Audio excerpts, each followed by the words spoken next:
সুপ্রিয় শিক্ষার্থী, botany honours third year জাতীয় বিশ্ববিদ্যালয়ের আজকের অনলাইন ক্লাসে তোমাদের স্বাগতম।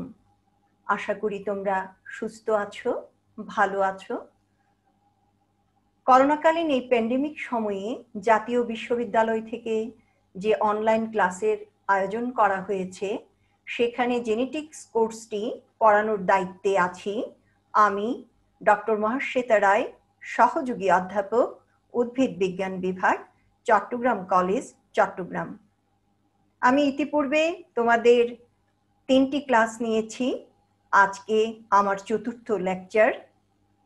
চলো আমি আজকের ক্লাস শেয়ারিং এ যাই।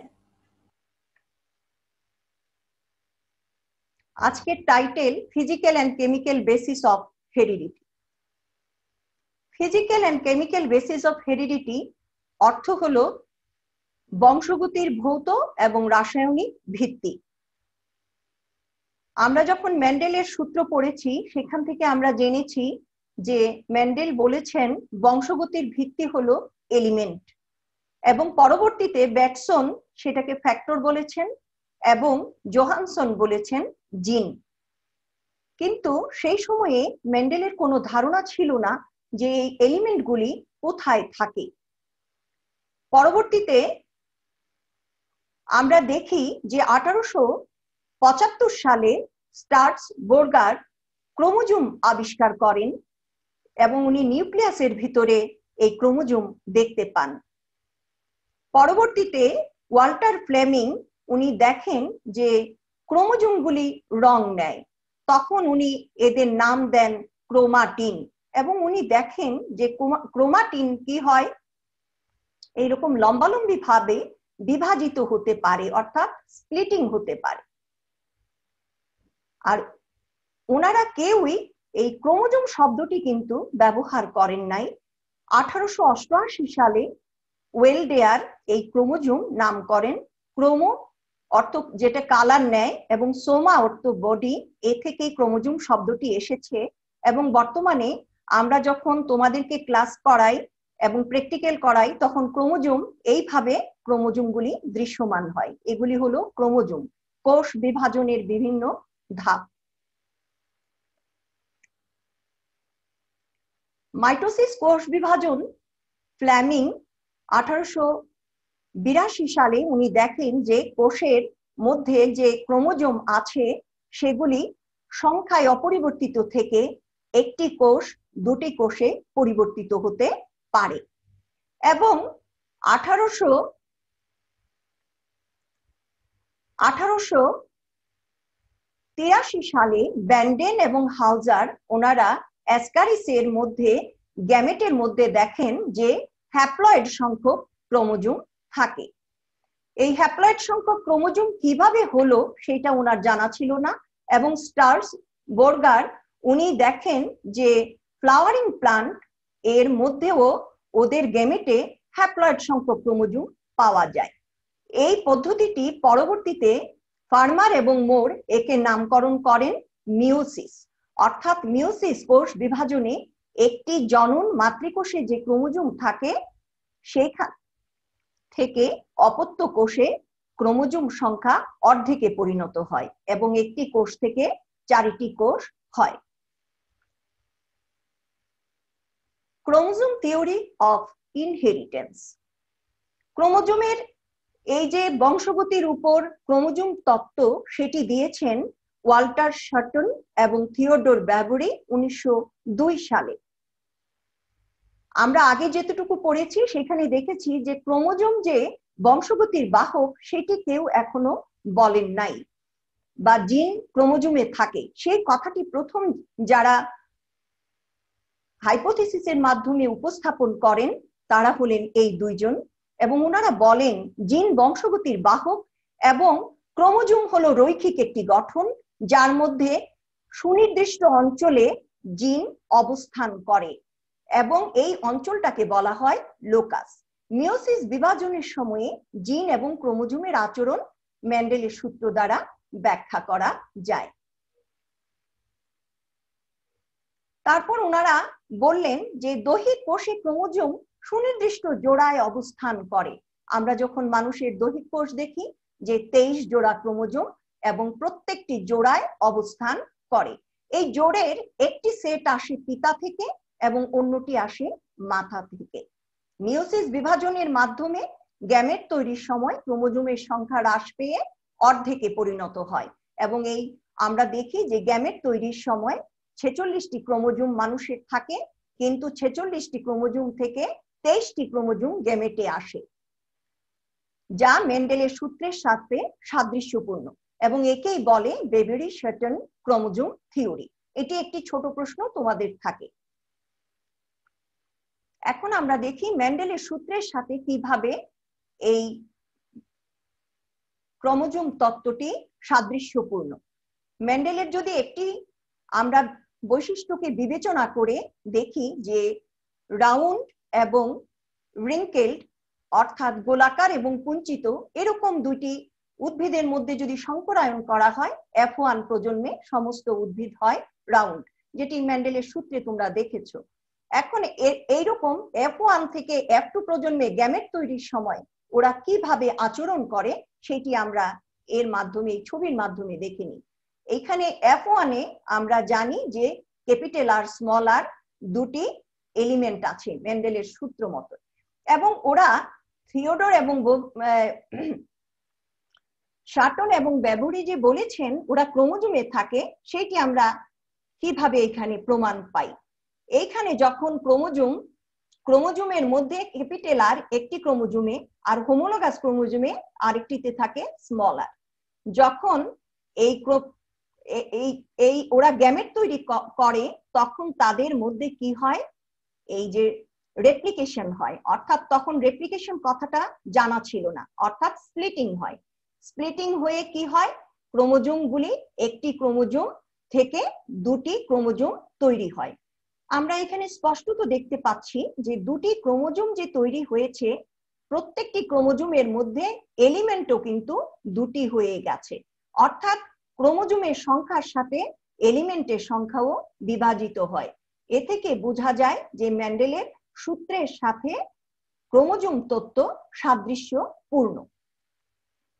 এবং যদি দুইটি বৈশিষ্ট্য বিবেচনা করা হয় তাহলে 4টি ক্রোমোজোম থাকে এবং 4টি ক্রোমোজোম থেকে গ্যামেট তৈরির সময় দেখা যায় যে 2টি করে ক্রোমোজোম আসে এবং 2টি করে ক্রোমোজোম আসার পর এখানে এলিমেন্টও 2টি করে আসে। যেমন মেন্ডেলের দ্বিতীয় সূত্রে আমরা দেখেছি F2 প্রজন্মে 4 ধরনের গ্যামেট তৈরি হয় এবং 4 ধরনের গ্যামেট তৈরি হলে প্রত্যেকটি গ্যামেটে 2টি করে ক্রোমোজোম যায় এবং 2টি ক্রোমোজোমের সাথে 2টি করে এলিমেন্ট যায়, অর্থাৎ এইটিও মেন্ডেলের সূত্রের সাথে ক্রোমোজোম তত্ত্ব সাদৃশ্যপূর্ণ। এখন ক্রোমোজোমই যে জিনের বাহক তার সপক্ষে কিছু প্রমাণ আছে। এই প্রমাণগুলি আমি একটি একটি করে তোমাদেরকে এখানে বুঝিয়ে দিব। প্রথমে প্রমাণ ম্যাকক্লাং 1901 উনি গ্রাসহপার এর ক্ষেত্রে একটি ক্রোমোজোম আবিষ্কার করেন। অন্যান্য ক্রোমোজোমের সাথে উনি দেখতে পান এক্স ক্রোমোজোম নামক একটি, উনি নাম দেন এক্স ক্রোমোজোম। এই এক্স ক্রোমোজোম কি করে? এক্স ক্রোমোজোম যৌনতা নির্ধারণ করে। এক্স ক্রোমোজোম যদি 2টি থাকে তাহলে হয় স্ত্রী এবং এক্স ক্রোমোজোম যদি একটি থাকে তাহলে সেটি হয় পুরুষ। তখন উনি বলেন জিন অবশ্যই ক্রোমোজোমে অবস্থিত, কারণ জিন যে ক্রোমোজোমে অবস্থিত তার প্রমাণ হলো যদি ক্রোমোজোম একটি না থাকে তাহলে বৈশিষ্ট্যের প্রকাশ অন্যরকম হয়, একটি থাকলে মেল হয়, 2টি থাকলে ফিমেল হয়। সেই জন্য বলা হয় this was the first demonstration that a character was associated with a specific chromosome, এবং উনি প্রথম বলেন যে জিন ক্রোমোজোমে আছে। দ্বিতীয় প্রমাণ হলো মর্গান করেছেন। মর্গান একটি সাদা মাছির সাথে একটি লাল মাছি, এগুলিকে ফলের মাছি বলে, নাম হলো ড্রসোফিলা।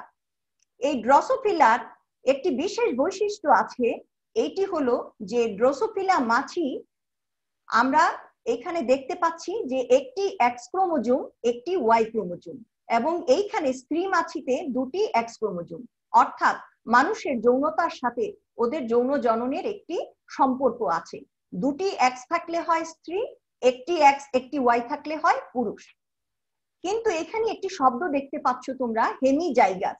হেমিজাইগাস কথার অর্থ হলো, আমরা যে বলি হোমোলোগাস ক্রোমোজোমের একটির সাথে আরেকটি সাদৃশ্যপূর্ণ, কিন্তু এইখানে এক্স এর সাথে ওয়াই এর সব অংশ সাদৃশ্যপূর্ণ নয়, মাত্র 5% অংশ সাদৃশ্যপূর্ণ এবং 95%ই বৈসাদৃশ্য।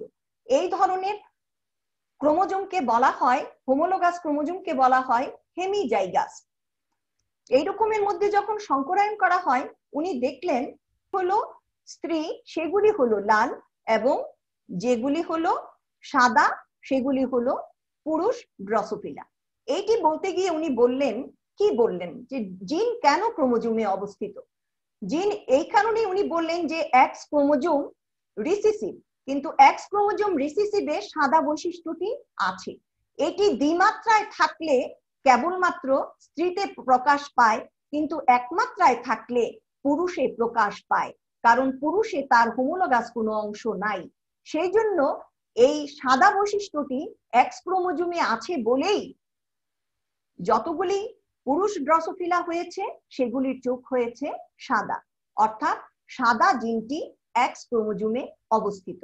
তাতে প্রমাণ হয় যে ক্রোমোজোম জিনের বাহক। আরেকটি পরীক্ষা সিয়ার্স এর বলে নালিজমিক এক্সপেরিমেন্ট গমের উপরে। এইখানে উনি কি করলেন, আগে নালিজমিক শব্দটি আমরা জেনে নিই, যে দেহকোষে স্বাভাবিক ক্রোমোজোম অপেক্ষা যদি এক জোড়া ক্রোমোজোম কম থাকে তখন তাকে বলে নালিজমিক ক্রোমোজোম। তাহলে গমের মধ্যে আছে 21 জোড়া, তা থেকে যদি এক জোড়া কমানো হয় তাহলে হবে 20 জোড়া। উনি নাম্বারিং করলেন, 1 2 3 4 করে 21 নাম্বার ক্রোমোজোম দিলেন, দিয়ে উনি কি করলেন, 16 নাম্বার ক্রোমোজোমকে অবলুপ্তি ঘটালেন। তাহলে 16 নাম্বার ক্রোমোজোম যখন অবলুপ্তি ঘটালেন তখন দেখলেন 16 নাম্বার ক্রোমোজোমের অবলুপ্তি হলে এই গমের দানা লাল রং না হয়ে সাদা রং হয়ে যায়। তখন উনি বললেন যে 16 নাম্বার ক্রোমোজোম লাল রঙের জন্য দায়ী, অর্থাৎ লাল রং বৈশিষ্ট্যটি 16 নাম্বার ক্রোমোজোমে আছে। এ দিয়ে প্রমাণ হয় জিন ক্রোমোজোমে আছে। জিন যে ক্রোমোজোমে আছে আমরা তার আরো কিছু প্রমাণ পাই। যেমন আমরা ড্রসোফিলার ক্ষেত্রে দেখেন যে ড্রসোফিলাতে যদি 16 ক্রোমোজোমের একটি জিনের একটি খণ্ডাংশ 16A একমাত্রায় থাকে তখন চোখটি হয় এই ধরনের বড়। এটা স্বাভাবিক চোখ। 16A অংশ একমাত্রায় থাকে, কিন্তু 16A অংশ যদি দ্বিমাত্রায় থাকে তাহলে চোখটি হয় সংকীর্ণ, তাকে বলে বার চক্ষু, এবং যদি 3 বার থাকে তাহলে চোখটি হয় অত্যন্ত সংকীর্ণ। এতে প্রমাণ হয় জিন ক্রোমোজোমে অবস্থিত এবং জিনের সংখ্যা বৃদ্ধির সাথে সাথে এই ধরনের ফিনোটাইপের পরিবর্তন হয়। আরেকটি এক্সাম্পল হলো হল্যান্ড্রিক জিন। এটি পুরুষ মানুষের পুরুষে ওয়াই ক্রোমোজোমে থাকে। যেহেতু ওয়াই যৌনতা নির্ধারণ করে পুরুষ, তাই পুরুষের কেবল এই ধরনের হল্যান্ড্রিক জিন দেখা যায়। এবং যে সমস্ত পুরুষের কানে লোম হয় বুঝতে হবে এই হল্যান্ড্রিক জিন তাদের মধ্যে আছে, এটা স্ত্রীতে পাওয়া যায় না। তাতে প্রমাণ হয় যে জিন ক্রোমোজোমে অবস্থিত। আমরা আরো প্রমাণ পাই যে ক্রোমোজোমের সংখ্যাও যদি বাড়ে তাহলেও ফিনোটাইপের পরিবর্তন হয়। যেমন 13 নাম্বার ক্রোমোজোম যদি মানুষের হোমোলোগাস দুটি থাকার কথা, একটি বেড়ে গেছে, অর্থাৎ 46টির পরিবর্তে যখন 47টি ক্রোমোজোম হয় এবং 13 নাম্বার ক্রোমোজোমটি যখন বেড়ে যায় তখন যে রকম সিনড্রোম হয় সেটাকে বলে পাতাও সিনড্রোম। এবং এর ফলে যে ধরনের লক্ষণ বা ফিনোটাইপ দেখা যায় সেটি হলো এরকম আঙ্গুল একটা বেড়ে যেতে পারে, ঠোঁট কাটা এই বৈশিষ্ট্য হতে পারে। প্রিয় শিক্ষার্থী, এতক্ষণ আমি তোমাদেরকে যে ক্রোমোজোম জিন বহন করে এবং এটার ভৌত ভিত্তি যে জিনের ক্রোমোজোম সেইটি আমি বোঝালাম। এখন আমি যাচ্ছি যে বংশগতির রাসায়নিক ভিত্তি। রাসায়নিক ভিত্তি প্রথম যিনি কাজ করেছেন তার নাম হলো গ্রিফিথ। 1928 সালে উনি প্রথম কাজ করেন এবং তারপর অ্যাভরি, ম্যাকলিওড এবং মেকার্থি 1944 সালে তার এই কাজের কন্টিনিউশন হিসেবে ওনারা পরবর্তী কাজ করেন এবং বংশগতির বাহক যে ডিএনএ, রাসায়নিক ভিত্তি যে ডিএনএ তা প্রমাণ করেন। আমরা প্রথম গ্রিফিথের পরীক্ষায় যাই, যে এখানে আমরা দেখতে পাচ্ছি দুটো কালচার। এইগুলি হলো ব্যাকটেরিয়ার কালচার। এটি হলো ভাইরুলেন্ট, আরেকটি হলো এভাইরুলেন্ট। ভাইরুলেন্ট বোঝায় ক্ষতিকর, এভাইরুলেন্ট অক্ষতিকর। যেটি ক্ষতিকর সেটি ভাইরুলেন্ট, সেইটির মধ্যে দেখো একটি আবরণ আছে, সেই জন্য বলে এনক্যাপসুলেটেড, এবং এটাকে বলা হচ্ছে S3। এবং যার আবরণ নাই সে হয় রাফ, তাকে বলা হয় R2। এটি বিশেষভাবে লক্ষণীয়। R2 রাফ এবং সে হলো এভাইরুলেন্ট ও ক্ষতিকর, এবং S3 হলো ক্যাপসুলেটেড এবং সে হলো ক্ষতিকর। গ্রিফিথ কি করলেন?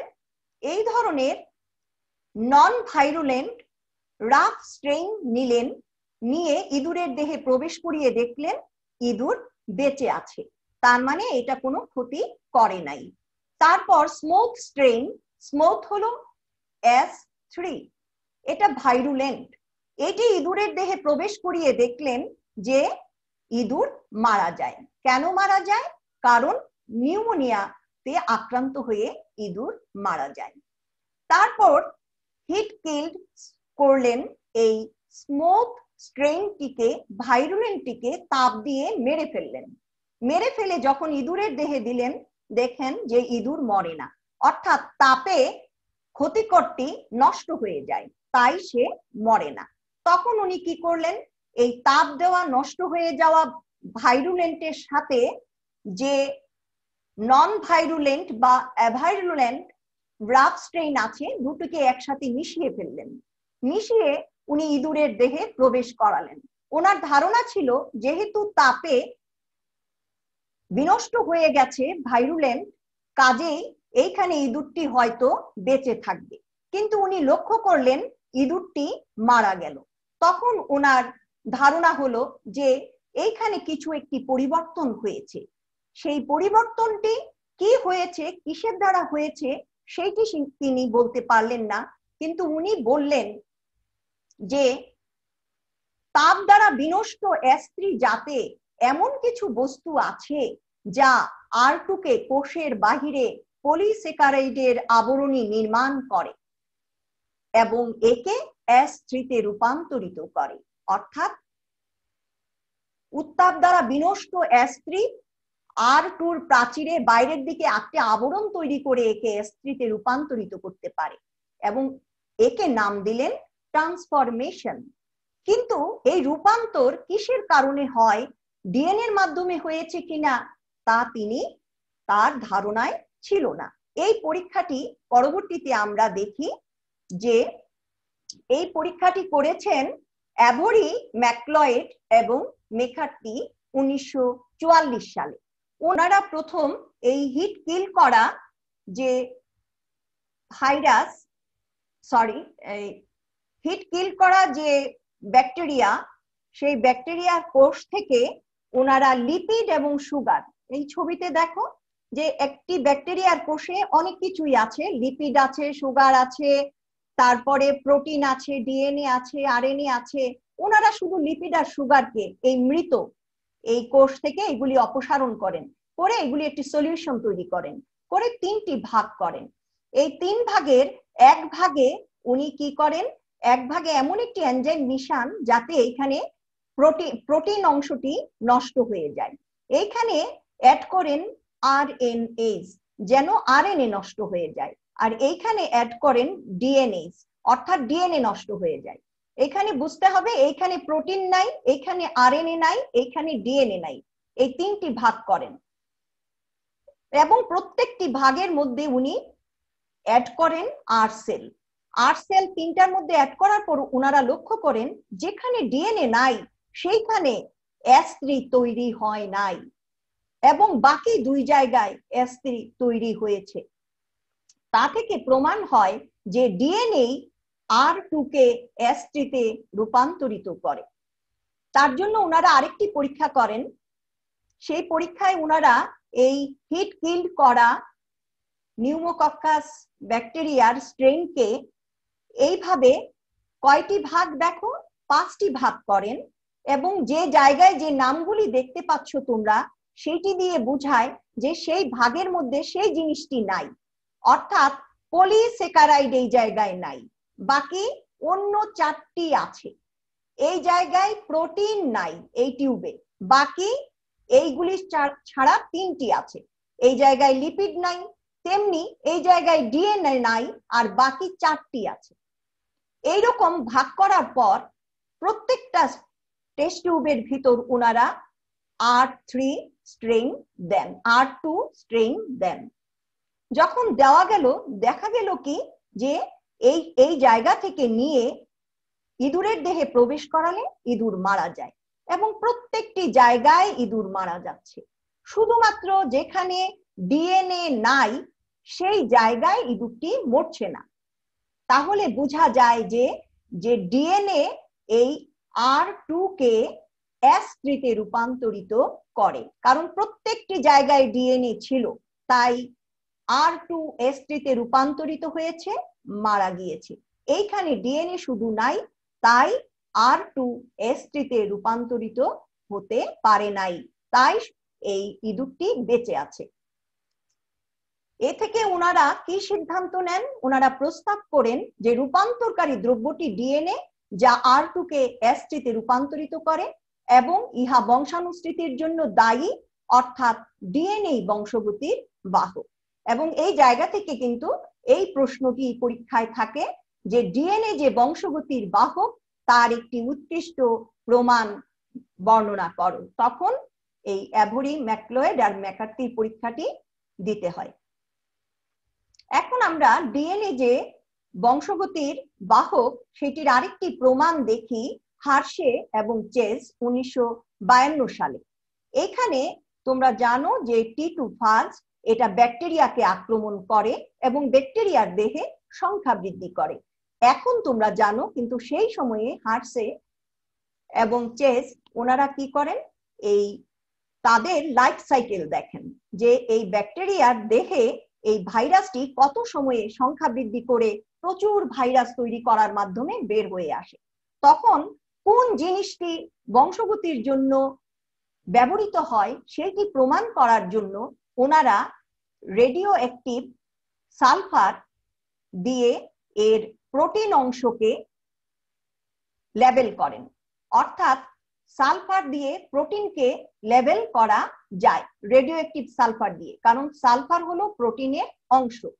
এবং ডিএনএ কে ফসফরাস, রেডিও অ্যাক্টিভ ফসফরাস দিয়ে ডিএনএ কে লেবেল করেন, অর্থাৎ ফসফরাস হলো ডিএনএ এর একটি অংশ, তাই ফসফরাস দিয়ে, রেডিও অ্যাক্টিভ ফসফরাস দিয়ে এটাকে লেবেল করেন।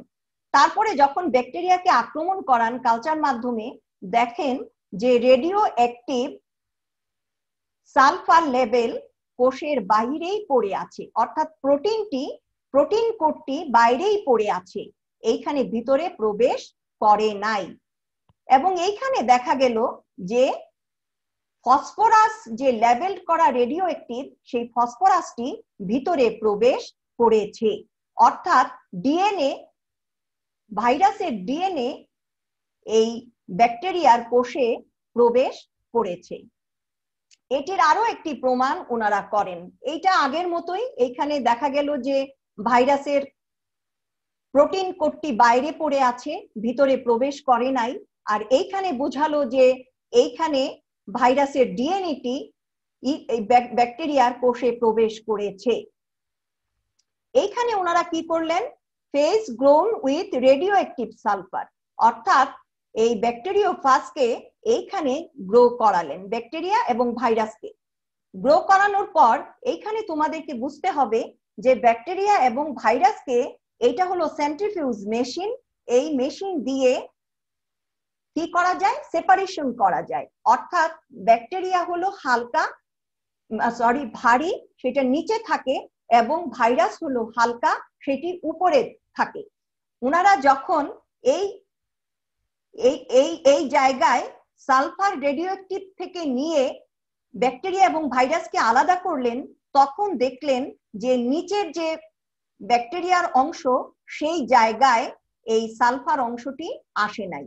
এটি আসছে, ভাইরাস যেহেতু হালকা, ভাইরাস থাকে উপরে আর ব্যাকটেরিয়া থাকে নিচে, অর্থাৎ ব্যাকটেরিয়ার ভিতরে ভাইরাস প্রবেশ করে নাই, ভাইরাসের প্রোটিনটা উপরে দেখা যাচ্ছে। এইখানে দেখো, যখন ফসফরাস ব্যবহার করা হয়েছে, তখন যখন সেন্ট্রিফিউশন করা হলো, দেখা গেল যে ডিএনএর সাথে এই জায়গায় ব্যাকটেরিয়ার সাথে ডিএনএ অংশটি এই জায়গায় নিচে পড়ে আছে। অর্থাৎ ব্যাকটেরিয়ার দেহে ভাইরাসের ডিএনএটি যা ফসফরাস দিয়ে লেবেল করা ছিল, সেটি এইখানে তলানিতে পড়ে আছে, আর উপরে আছে ভাইরাস অংশ। অর্থাৎ ভাইরাসের ডিএনএ ব্যাকটেরিয়ার ভিতর প্রবেশ করেছে, এটা দিয়ে প্রমাণ হয়। এখন আমরা দেখি যে ডিএনএ, বললাম যে ডিএনএ হলো বংশগতির বাহক, কোনো কোনো ক্ষেত্রে আরএনএ বংশগতির বাহক।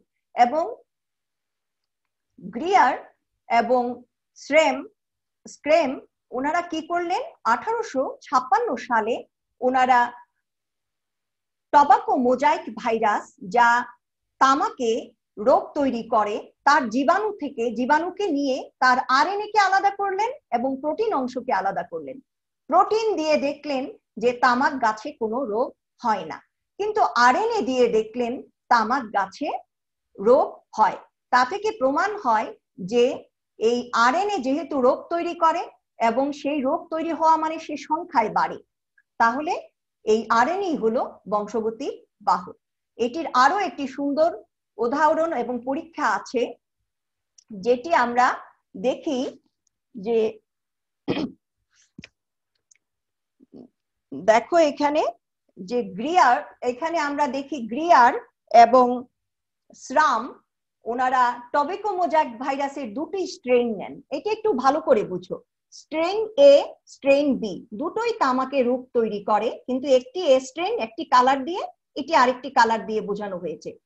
এটি থেকে প্রোটিন এবং আরএনএ কে আলাদা করা হলো, এইটি থেকেও প্রোটিন এবং আরএনএ কে আলাদা করা হলো। এখন কি করা হলো, এইটির প্রোটিনের, দেখো এটা তীর চিহ্ন দিয়ে বোঝানো হয়েছে, এইখান থেকে প্রোটিনটাকে এইখানে নিয়ে যাওয়া হয়েছে, অর্থাৎ আর এইখানের থেকে প্রোটিনকে এইখানে আনা হয়েছে। অর্থাৎ এই জায়গার আরএনএটি ঠিক আছে, কিন্তু প্রোটিন এই জায়গা থেকে গেছে। এইখানের আরএনএ ঠিক আছে, কিন্তু প্রোটিনটি এই জায়গা থেকে এসেছে।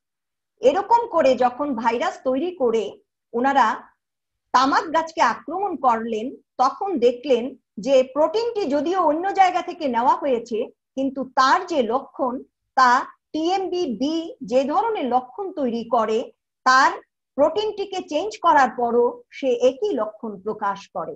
অর্থাৎ এই এক্সচেঞ্জ হলে যদি প্রোটিন দিয়ে রোগটি হতো, তাহলে এই ধরনের লক্ষণ প্রকাশ পেত, কারণ প্রোটিনটি হলো এই সেল থেকে, আর আরএনএটি হলো এই সেল থেকে এসেছে।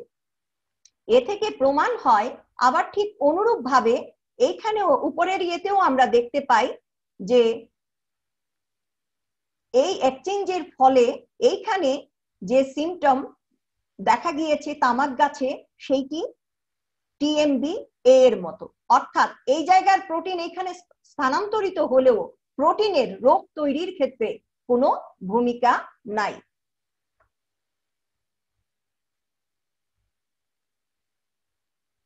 আমরা তারপর ডিএনএ সম্পর্কে জানলাম। এখন আমরা 1953 সালে আমরা আরো জানি এরপরে যে ওয়াটসন এবং ক্রিক এই ডিএনএ এর গঠন ওনারা বর্ণনা করেন, যে ডাবল হেলিক্স গঠন বর্ণনা করেন। ওনারা রাসায়নিক গঠন দেন ডিএনএ এর, এবং ডিএনএ রাসায়নিক গঠনে ওনারা বলেন যে ডিএনএ হলো সুগার, ফসফেট এবং নাইট্রোজেন বেজ মিলে গঠিত নিউক্লিওটাইডের পলিমার। এবং ডিএনএ তে 4 ধরনের নাইট্রোজেন বেজ থাকে: এডেনিন, থায়ামিন, সাইটোসিন, গুয়ানিন। এবং এই যে বেজগুলি থাকে, এই বেসগুলি আমরা দেখি যে এই বেসগুলির মধ্যে এডেনিন থায়ামিনের সাথে 2টি হাইড্রোজেন বন্ড দিয়ে জোড়া থাকে, আর গুয়ানিন সাইটোসিনের সাথে 3টি হাইড্রোজেন বন্ড দ্বারা যুক্ত থাকে। এইভাবে ডিএনএ এর যে দুটি সূত্র দুটি একটি অন্যটির এন্টি প্যারালাল। এর কথার অর্থ হলো একদিকে সুগার এবং ফসফেটের ডিরেকশন যেদিকে থাকে, অন্যদিকে সুগার এবং ফসফেটের ডিরেকশন থাকে উল্টো। এইভাবে ডিএনএ সম্পর্কে ওয়াটসন এবং ক্রিকের পর আমরা বর্তমানে কি জানি? আমরা বর্তমানে জানি যে ডিএনএ কোথায় থাকে? কোষের নিউক্লিয়াসের ভিতরে ক্রোমোজোমে থাকে। এবং ডিএনএ কি? ডিএনএ আসলে নিউক্লিওটাইডের সমষ্টি, এবং এই নিউক্লিওটাইড আসলে হলো কতক নিউক্লিওটাইড মিলেই হয় জিন, এবং এই জিন ট্রান্সক্রিপশন এবং ট্রান্সলেশন প্রক্রিয়ায় কার্যকরী প্রোটিন তৈরি করার মাধ্যমে কেবল বহিঃপ্রকাশ ঘটাতে পারে। তাহলে আমরা আজকের এই আলোচনা থেকে এটিই জানলাম যে বংশগতির ভৌত ভিত্তি হলো ক্রোমোজোম এবং বংশগতির রাসায়নিক ভিত্তি হলো ডিএনএ। আমি আজকের ক্লাস লেকচারটি যে বই থেকে সাজিয়েছি সেখানে fundamental of genetics BD Singh এই বইটি আমি বেশি ব্যবহার করেছি, এবং বংশগতিবিদ্যা আখতারুজ্জামান স্যারের এই বইটি আমি বেশি ব্যবহার করেছি। প্রিয় শিক্ষার্থী, আজকের এই ক্লাস থেকে তোমরা যে প্রশ্নটি অত্যন্ত গুরুত্ব দিয়ে পড়বে সেটি হলো ক্রোমোজোম থিওরি কে দিয়েছেন, এবং বংশগতির উপর ক্রোমোজোমের যে তত্ত্ব সেই তত্ত্বের কাকে বলে, ক্রোমোজোম থিওরি কাকে বলে। এবং গ্রিফিথের পরীক্ষাটি শিখবে। অ্যাভরি, ম্যাকলিওড, ম্যাকার্থি প্রমাণ করেছেন ডিএনএ হলো বংশগতির বাহক, সেই পরীক্ষাটি পড়বে। এবং বাকিগুলিও তোমাদেরকে পড়তে হবে প্রশ্নের মান অনুসারে। 10 মার্কের প্রশ্ন আসলে তোমাদেরকে 2টো এক্সপেরিমেন্ট দিতে হবে, আর যদি 5 মার্কের কোয়েশ্চন থাকে তখন তোমাদেরকে 5 মার্কের জন্য একটি এক্সপেরিমেন্ট দিয়ে পড়লেই হবে। আজকে এতক্ষণ আমার সাথে থাকার জন্য তোমাদেরকে ধন্যবাদ। তোমরা বাড়িতে থাকবে, নিরাপদে থাকবে।